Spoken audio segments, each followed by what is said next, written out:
Cobblestoning quicksand mazes. Cobblestoning quicksand mazes. This is a book that I wrote in parts while during a certain part of my life I was what we now call homeless, living out there on the streets. We can talk about the reasons later, but it provided some interesting motivation. The book starts with a list of facts, statistical facts about homeless situations in the Bay Area, California at that time, and that can be relevant for people who are working there. But I think the text, the meat of it, is such that it applies to a lot of people struggling in a lot of situations. It doesn't have to be homelessness.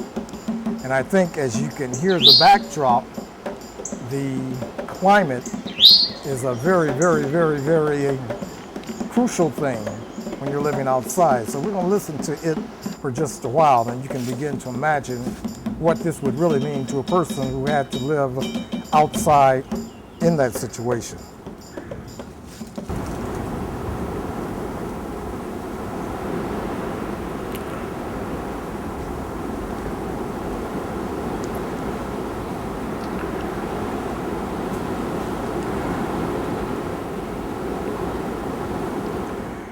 Double Jeopardy. This is the first poem, and you'll see this book is written like a musical.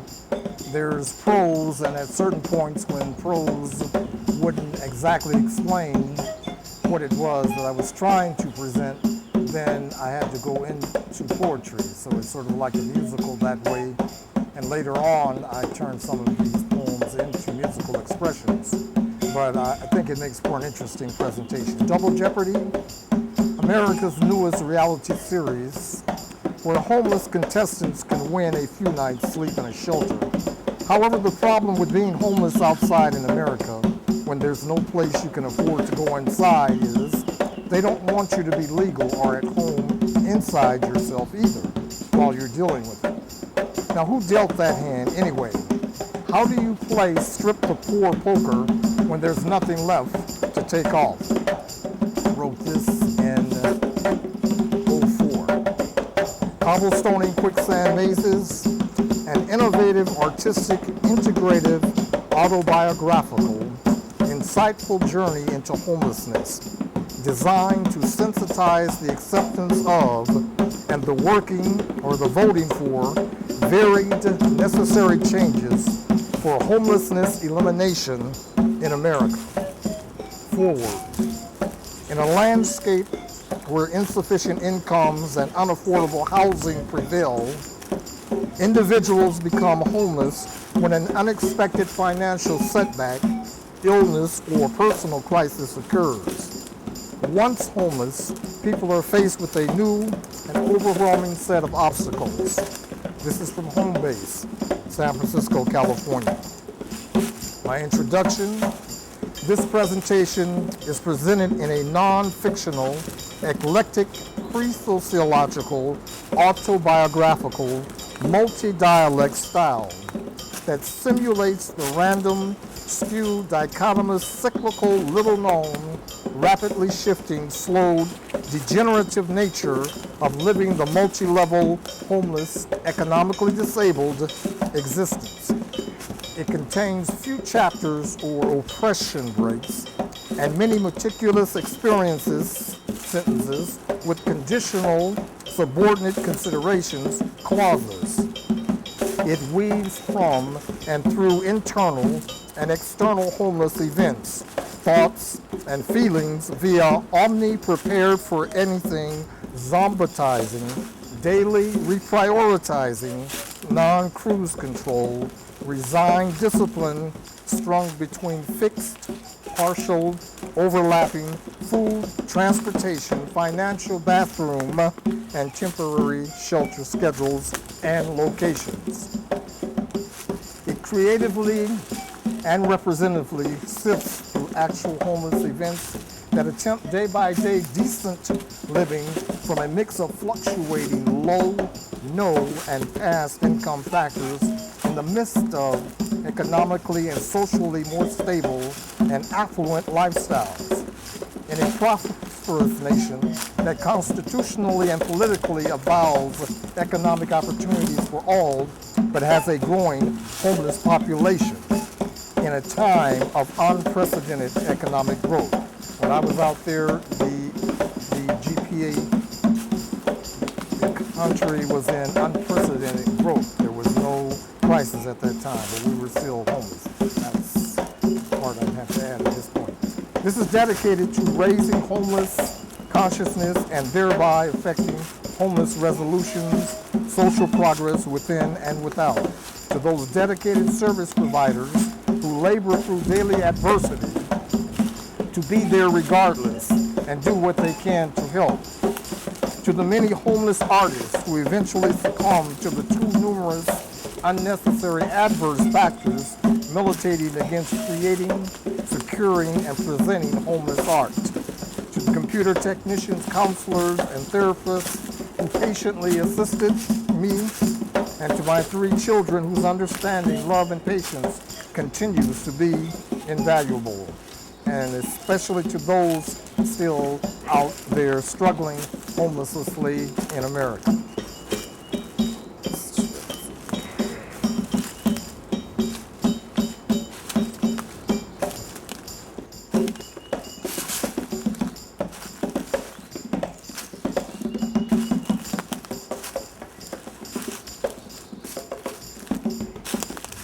Chapter 1, Reverberating Poems, Heading Home.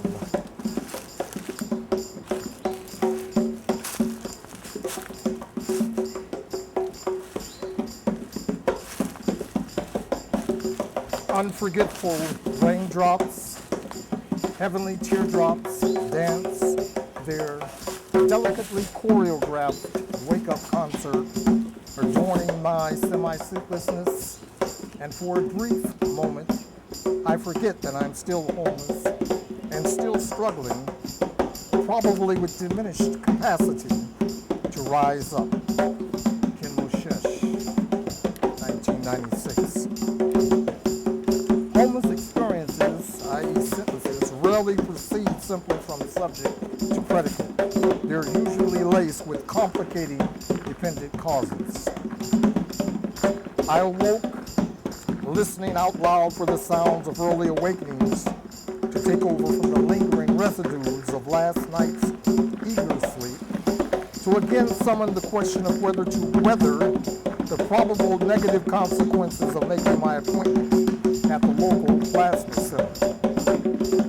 The single room only, also known as SRO, greeted me with the familiar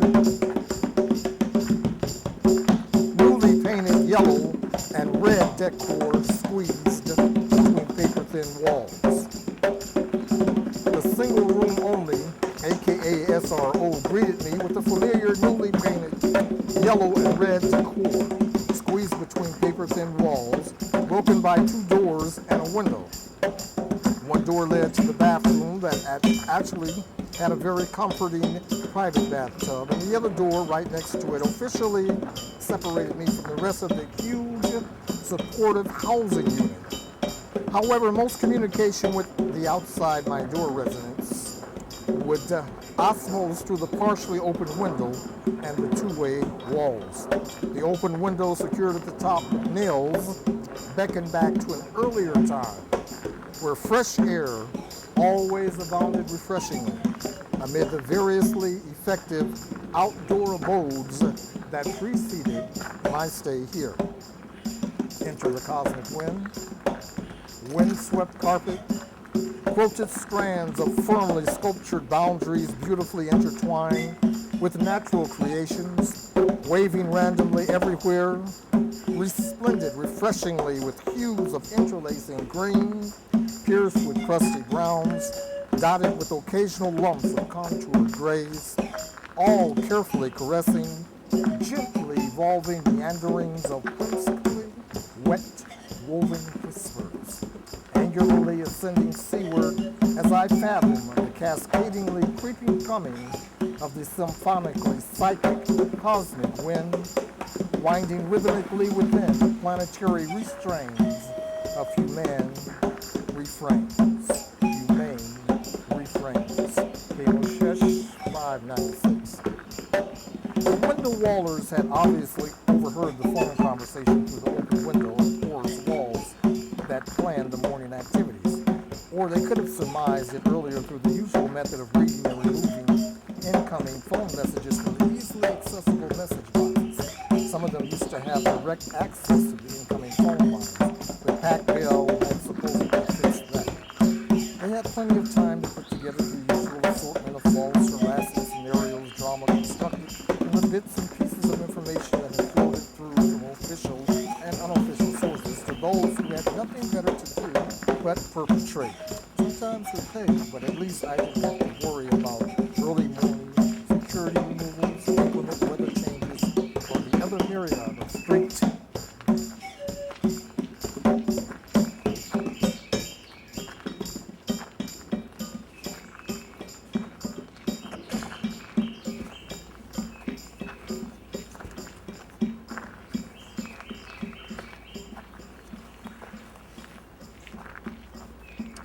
They had plenty of time to put together the usual assortment of false, harassing scenarios, drama, constructed from the bits and pieces of information that had floated through from official and unofficial sources to those who had nothing better to do but perpetrating, sometimes for pay.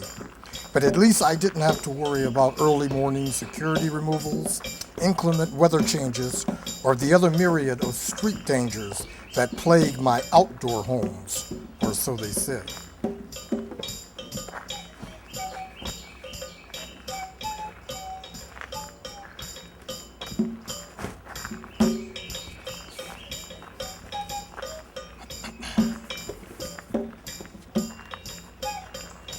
Faithfully, I began my series of exercises between the twin particle board bed with the sleeping bag comforter next to the nightstand that housed the two plants that shared my dependence on and reverence for the open window. A round table and a chair completely randomly covered with collected papers and clothing stared back. There was also the partially working radio tape decks located near the mini fridge, separated by the bright red counter from the mini microwave underneath the bright yellow particle board cabinets. The closet, which was next to the cabinets, was elevated over the small steam heater, which I never used because of my forced familiarity with inclement weather and the learned security need to padlock my kunga drum to something sturdy or at least noise-making. I usually sleep with most of my clothes on, a vestige, I suppose, from the outdoor days, tinged with various memorable nighttime intrusions, laced with the knowledge of a familiar outdoor sleeper being doused and burned to death along with his girlfriend who attempted to put out the flames. They both used to listen and dance to some of us drummers playing in the UC Berkeley Lower Plaza on weekends. Afterwards, I had once awakened to a person standing over one of my outdoor abodes, gas can in hand, but I was able to ensure my safety and his departure.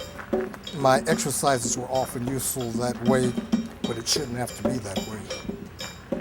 Of course, all the clothes came off during more intimate times when days of empowerment coincided with the presence of a mature modern female willing co-participant who did not have to play the usual higher income level time, money, and efficiency consuming dysfunctional social games or be associated with the resident hooker games, but who could decide out front for herself when and what she would be willing to do with a chosen one rather than wait until everything appeared over and attempt to begin things anew with a last-second, non-refusable offer. Curiously, because of the systematic rarity, the environmental tenuousness, and the focused desire to have things work out mutually regardless, these intimate events, I guess from necessity, improved substantially in actuality and lastingness during homelessness, and carried over into the supportive housing particle board boudoir, window wallers notwithstanding. It was like a taste of touch. Come along and take a trip with me to another place where no time can be. Close your eyes and let your mind flow free with thoughts of harmony, notes of ecstasy, tabula rasa. Take your time and feel your way around, move like you breathe and absorb every sound, except only as far as time will present. Enjoy just enough space for smoothness to rebound. Fully explore the softness that flows throughout the warmth. Realize the joy rather than react to sensation. Fathom the force of creation, celebration. Upon entrance, experience the ripples in the pond of life. Slowly gravitate in all directions and then return full of spice and full of knowledge of when and where to proceed, how to go about it, and exactly what speed. Magically unearth the tremors of the body shake, resounding resolutely throughout the molten quake, permeated with the silken lava of love as a lingering embrace, punctuated by penetrating exclamations, saturated with giving grace. Solemnly remain, savoring the satisfying echoes of living not forged in haste, until only contentment, silence, sensuality occupies time and space. Gaze upon the soft serenity of life's renewing gift, long enough to realize the universe in all of its splendor, staring back. Moshesh, again 596. As I concluded my exercises, which I had to modify to perform inside on a short blue carpet because of too many outside intrusions, some window wallers also concluded their usual similar sounds. For some strange reason, they seemed intent on convincing someone that they had some significant association with my martial arts exercises, which along with the drum music were part of the reason that the trip out of town, to be paid in part by the plasma donation proceeds, was necessary. The drum music and the artistic and functional exercises consumed and consummated my natural homeless therapy and survival during the outdoor years, and were now about to be recorded along with my writings for public presentation. The innovative rhythms drummed on park benches and motel furniture, forged through the years of homeless experience with the martial art movement component, buttressed by past years of playing in drum circles and inspired by touring with Sunrise His Space Orchestra, were about to help me popularize or resolve the homeless cause. Home song. Happy is the day our wandering souls wind their weary webs through the labyrinthal webs of societal and personal hindrances to once again flow harmoniously within the spirit stream of humane refrains. Home song. Happy is the day our wandering souls wind their weary ways through the labyrinthal webs of societal and personal hindrances to once again flow harmoniously within the spirit stream of homeful refrains. Moshesh 96. Apparently, however, the window wallers and some other members of society, including too many homeless ones, had decided that homeless persons, especially those of us on general assistance, because of our non-status, do not have the right or privilege to engage in activities of this type during our homelessness, especially on a level fit for human consumption. So anything should be done to militate against this intimate possibility, which might get people to actually consider homeless persons as human too, rather than outcasts stuck